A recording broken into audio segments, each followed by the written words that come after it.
Osofuafo nyaro dovera bare ko marine na rawe kaswana Music Matter Sound Studio on ya wa rere na. Okoro teti na nure ebruhi yonwe onene baba jine na jeru apo ke roro nyore jobi odusi wo wokai brubaka ware oderi Kristo siwira ware. Yes sir. Yeah, asameju we bio animi vamere.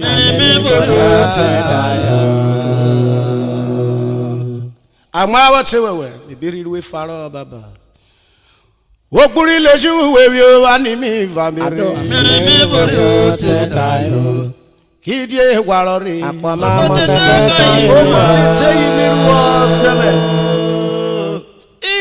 Baba kidie mwe waro. Eni avono motete ka yemira. Hey, John lo tu keromo. Ameri mi vori. Ore me sabda ka mi vori. Mori le wa wa yo. Ari le wa ma na bebe para bi ve o ke se fi yoro e. Baba juwu wewi, ose me ni mi va mi. Apama motete ka yo. Woni we fejo. Ogburi leju wewi won se me ni mi va mi. Motete ka yo. Kidie warori. Orobo motete ka yo. Waruga je mwe warori. Motete ka yo. Amiri mi vori. Ori mi se mo ka mi vori. Baba kuri le wa wa yo. Ari le. Barista Pio Kwanogo, gegegege. Oye ka wasari.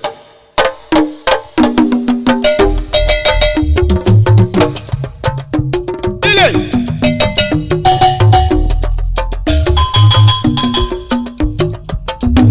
Omorovie Francis Oseno.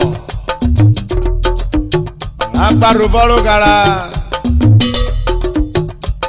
Olorogun Tony Onojabi Aboro. Oreweri Shamo. Comrade Francis aka Igotaragbaru. Oyeke weni obume wa kero itanana. Ide. Okebe wori oja osevoni. Eweru tewe. Oru akejoku na numa. Kono yo wegalare. Kolo megwagare. Didi rokwo kono megwagare. Oke mewari oshia oru asime. Ebere rosevoni kewe numa. Mikweri sogele nore chowe. Ode yowe kono megwagare wadu. Kono megwagare. Kono megwagare. Oke mewari oshia oru asime. Ebere rosevoni kewe numa.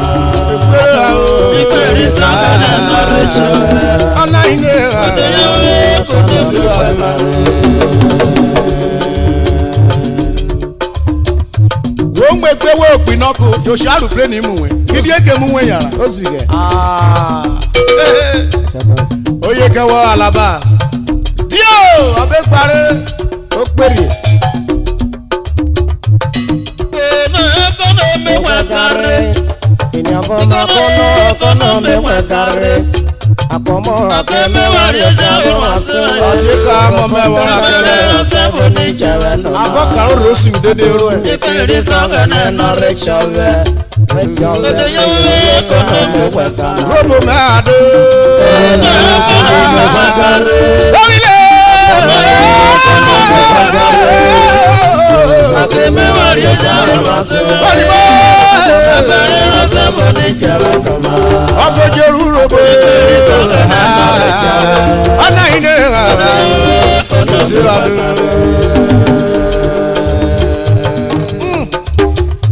Ode you record your road to. Why? When I don't get money, they don't know me. If money don't come, they say na my brother.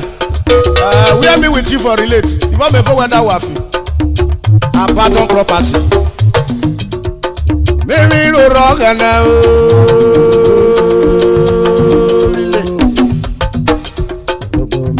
Rogana, I got to tell you.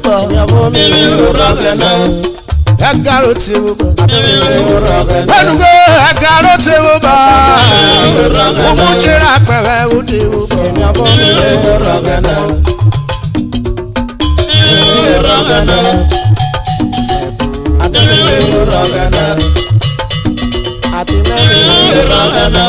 Wayamo ado. Emegaro tewoba. Solo ruwa mi beroke. Yadde akeme warioshia. Orwa kebeweke. Abere oso imeweke. Abere oni imeweke.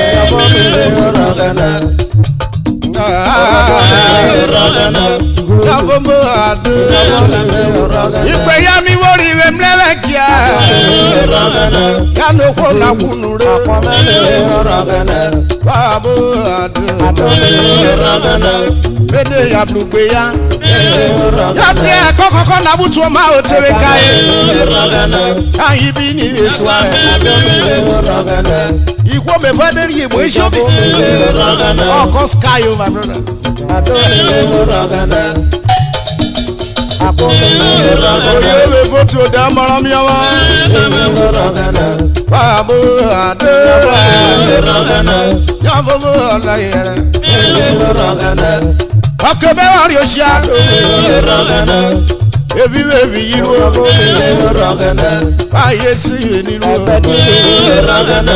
Bidagbo ni ru pasa. Aye be baba mi ru okebe. Aye be baba ke mi ru re. Yade iboro ko ye mefa. Okebe won fi boro. Bebe wero ta no ye me ori emu.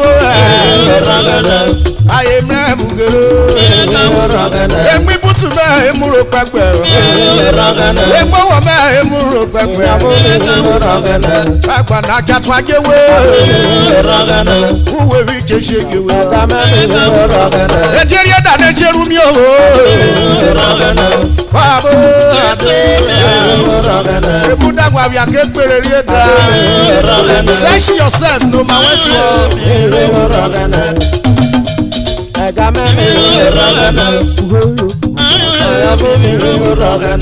Yake me warioshia. Yavomo ado. Olorogun Michael Akoyiwe. Omuyere kuo. Babo ona. Ani me yere wore ebe Akoyiwe.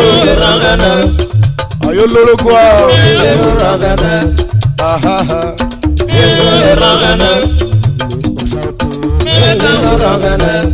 Okay.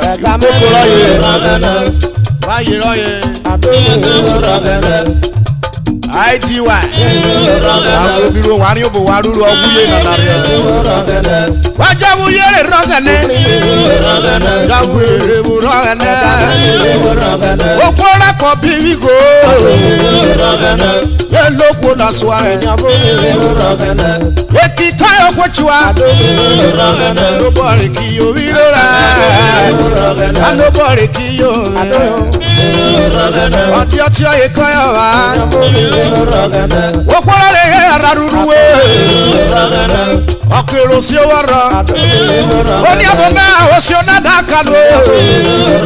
Ofori na karo biya.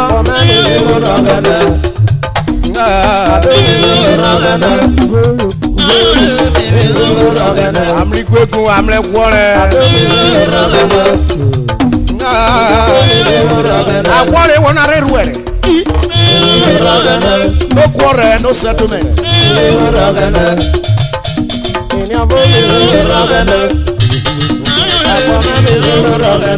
Before now it's in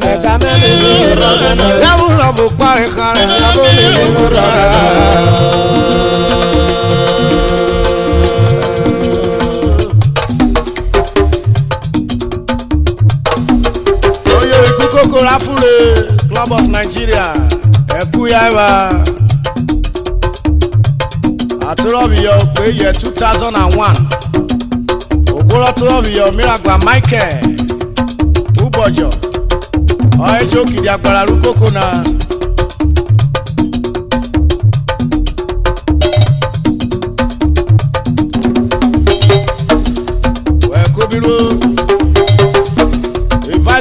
koda Omiragwa Rafe Inaya Ado Omiragwa Akwovogo Okiti Oyosi Obira Iwori Chance Honorable Oyoyorigo Wado Samuel Akwabuleke Oyo Tutara Iwori Alhaji Olórí Ode Ekolo Financial Secretary Itwije ko wa se gbegbo Oyukokora fure wo pa ayi kanopi ve gbara bora yi Kono megwagare Kono megwagare Oke me wari o sha oru asebe Ebere ro sebo ni jere no ma Ikori sogale no re jowe Ode yowe kono megwaganari wado Kono megwagare Kono megwagare Me wari o sha oru asebe Ebere ro sebo ni jere no ma Ikori sogale no re jowe Kono megwagare Oyo ma we fi o kewe mira Wazobia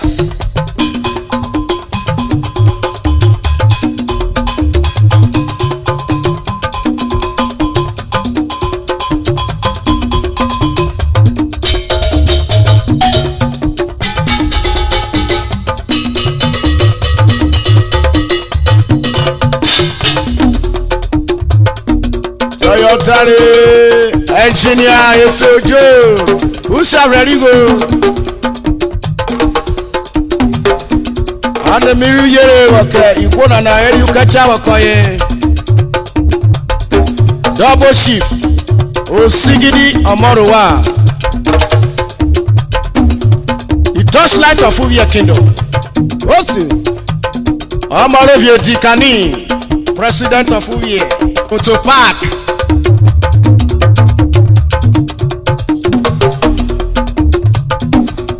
Osegba Okumashe of the universe Okumashe she Oye kawa Young Simini of Ovedje Kingdom Oye kawa Okumashe Waru Gano URHOBO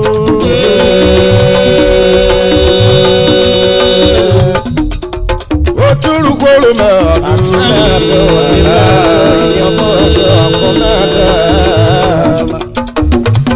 Bora maro si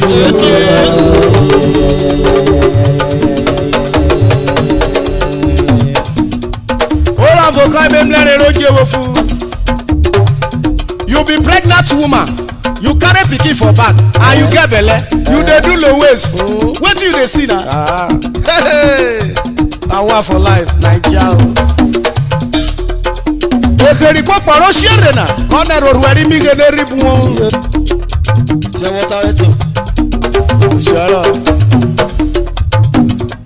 Oya Jalwana Why mo na wi low waist na wa kenu ma Government kewe gba Okwo me mle ne se wi low waist ke mi mo Ekeri popo ro shere one ro rueri mi ge ne ribu Ekeri popo ro shere one ro rueri mi ge ne ribu Veru keraro ekoya iworu ayo Veru keraro ekoya iworu onana akonana Ena memle na wijewete Ena memle na wijewete re oshamule Anerweri edi lowe si share Anerweri edi migene babi yoro Sio ado Kokoro shere anerweri migene ripo Apameni kokoro shere anerweri migene ripo Veru keraro ekoya iworu ayo Veru keraro ya iworu enana Veru keraro ekoya iworu anana Anabebe na ijewete ra mame Ijewete wakomodelia Anabebe na ijewete ra mame Anerweri ilowe si shere Anerweri imigene babi yoro Oba we yoyo bo woru man yin wa pa o shawe Enwe chi kwewo akamuki odoro bu Friday onojiwewu eru okuru asari moto kodi rona jejo di oyo woru conductor re tata so yeto lowesi o sheri urobo ikweje keta o kapopo rere enana memle na we na jewete akapopo wejeru robo ọjọ́ yóò kwero roma wọn kà bọ̀bọ̀ fún wọn pẹ̀ bọ̀bọ̀ fún wọ́n ṣe ọbẹ̀ wẹ́rẹ́ lówó sì ṣeré efuru robo emeta gọ́gọ́ emesare gọ́gọ́ eyaru wẹ̀rí ekọ́ pareki enana mẹ́mẹ́ na mẹ́ nana jẹ́rẹ̀ tí àdúrà akapopo oye.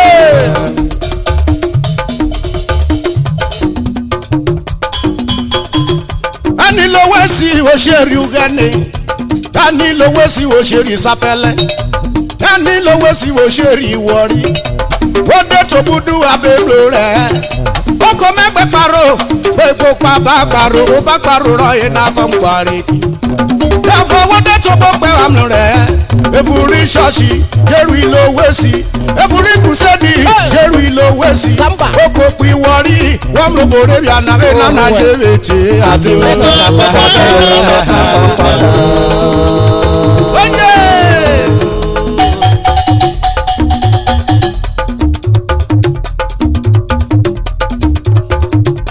Kakopọ̀ dodo kakopọ̀ urobo. Kakopọ̀ elo kakopọ̀ wakọ̀nà. Ọ̀fẹ̀jẹ̀ náà yóò kó mẹ́mí mi gbèrè. Ó kakopọ̀ ló kakopọ̀ urobo. Oye.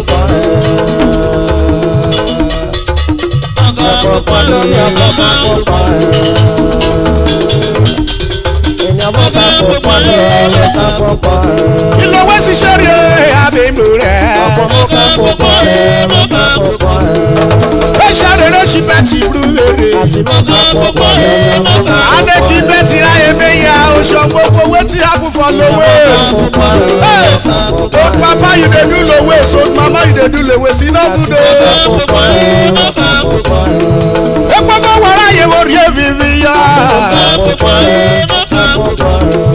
Ọ̀kẹ́rẹ́ wà lè rí mi yé rí wa.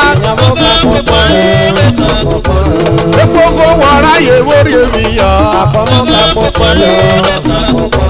Màdókè mẹ́tẹ̀ náà wẹ́ dáre wo ká dànù. Pẹ̀lú sọ̀rọ̀ ayé jẹ̀rí èbìbì yá. Epo kẹ́kátà if you see my guy the way say you go trip you dey craze. Òwúwẹ́ bàdà.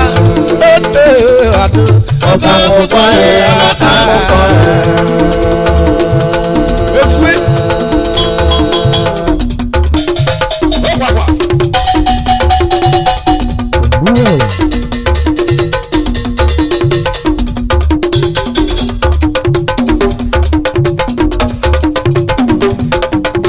Oyori kukoko lana.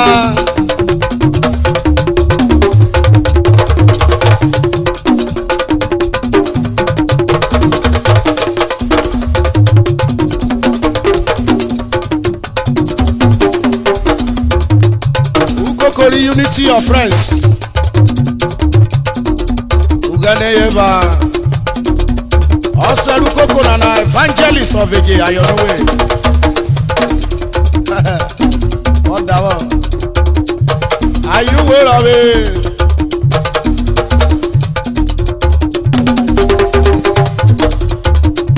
Rachel Esi, Cheleni, Christiana Akpobike Vice, Elizabeth Akpomieme, or his secretary, Dorothy Okorogri, financial secretary. Ayonuwe rawe. Endurance Ugogodo, assistant secretary. Mrs. Stella Ovedje Ayonuwe, treasurer. Oje, deaconess Angelina Akporode, spoke lady.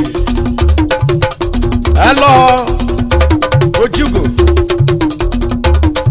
organizer. Patience, Edubi, Ember, Grace, Amos, Mother in Israel, Roslyn, Otai, Ember,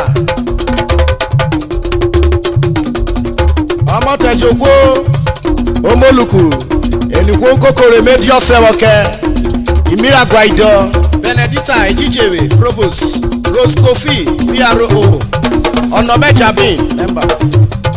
Akokoye ló ka púpọ̀ wúrobo. Akokoye ló ka púpọ̀ lọ. Akokoye ló ka púpọ̀ wakọ̀nà ló ka púpọ̀. Akokoye ló ka púpọ̀ lọ. Akokoye ló ka púpọ̀ wúrobo. Akokoye ló ka púpọ̀ lọ. Ìlọ́wọ́ sì ṣeré rí mi gèdèké òru ẹ̀. Akokoye ló ka púpọ̀ lọ. Ìlọ́wọ́ sì ṣeré mi yarú wèmí òru ẹ̀. Akokoye ló ka púpọ̀ lọ. Ìlọ́wọ́ sì ṣeré mi mẹ́sàrè nàbí yẹn mi. Akokoye ló ka púpọ̀ lọ. Akọ́kọ́ ní ẹ̀dẹ̀ ló ka púpọ̀ ọ̀fẹ́ ìjọ́sọ́. Akokoye ló ka púpọ̀ lọ. Wá fáyọ̀. Ló ka púpọ̀ lọ. Ló ka púpọ̀ lọ. Àìdébìrì tí rẹ̀ tún ra ẹ̀mí abẹ́rẹ́ òbò tẹ̀lé ẹ̀gbọ́n. Àìlóka púpọ̀.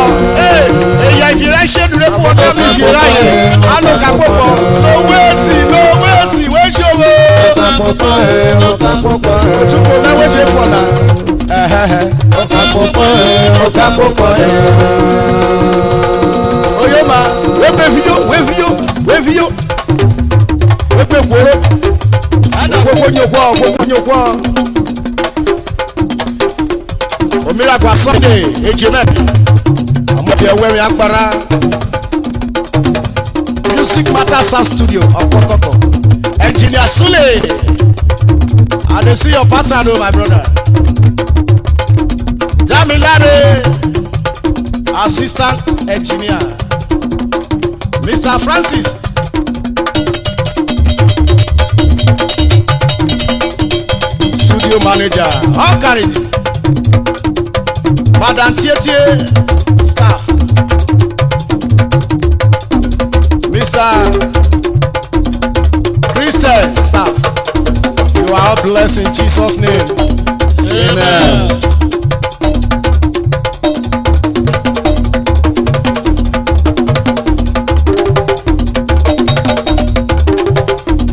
Hey, my brother, Alex Odorume. Ọkọ̀bíà, Honorable Alex Odorume, my guy, no shaking. Engineer, show promoter, Oyekewe. Kapopọ̀ ló kapopọ̀ wúrobo. Akokoye ló ka púpọ̀ lọ. Kapopọ̀ ló kapopọ̀ wakọ̀nà. Akokoye ló ka púpọ̀ lọ. Lọ́wọ́ sì ṣe rire mo ka bèbè rẹ̀. Akokoye ló ka púpọ̀ lọ. Lọ́wọ́ sì ṣe rire mo ka bèbè rẹ̀. Akokoye ló Ee, double chief Alhaji Sini Oyekewe. Ọmọdé rẹ̀. Wà á gbé wọ́pọ̀ sọ bèbè rẹ̀. Akokoye ló ka púpọ̀ lọ. Kapopọ̀ ló kapopọ̀ wúrobo. Ló ka púpọ̀ lọ. Ka púpọ̀ lọ. Kapopọ̀ ló kapopọ̀ wakọ̀nà. Akokoye ló ka púpọ̀ lọ. Kapopọ̀ ló kapopọ̀ wúrobo. Ló ka púpọ̀ lọ. Ka púpọ̀ lọ. Oyoma.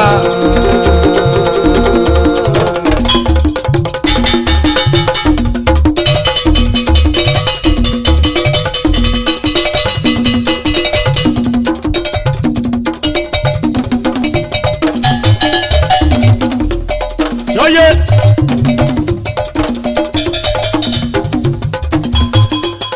Prince Felix Sasa, Ekwama Boba. Oyekewe Bekruwe, Wakobiro.